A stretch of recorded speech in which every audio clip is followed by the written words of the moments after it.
Tayo ngayon sa tabing dagat. Pag hapon na dito, mag-aalas 4, 4 p.m. at medyo malamig na kaya sinuot ko na yung aking scarf tsaka tong ano ko. Sinuot ko na siya kasi medyo malamig na dito. Tsaka yung mga kasama natin, makasama ko yun. Nag-aano pa sila, kumukuha ng halaan. Para merong pang ano mamaya, pang dinner. Ayan sila. Kaya punta muna ako doon. Let's go! Magkaano muna tayo. Lakad-lakad. Nawala na yung antok ko.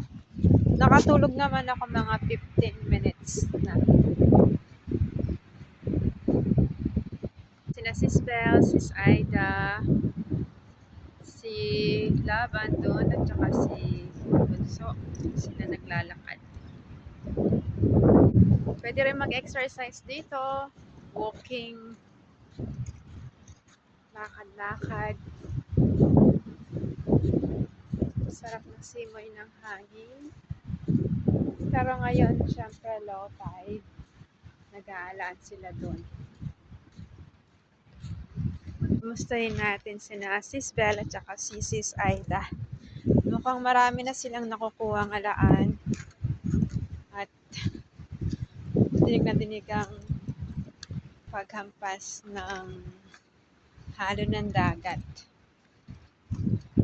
Good morning! Good morning. Good afternoon. Oo sis, 15 minutes. Nag-alarm ako eh. Nag-alarm ka ba? Oo. Hindi lang sa akin. Haha! Hindi! Haha! Sarap. Sarap manguha.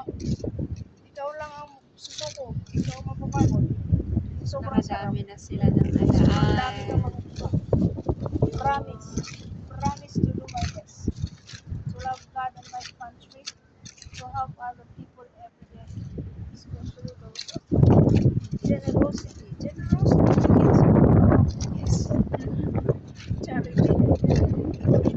Generosity. Malamig na. Hindi na lang naka-ready. Nagdala ng scarf at saka sambra.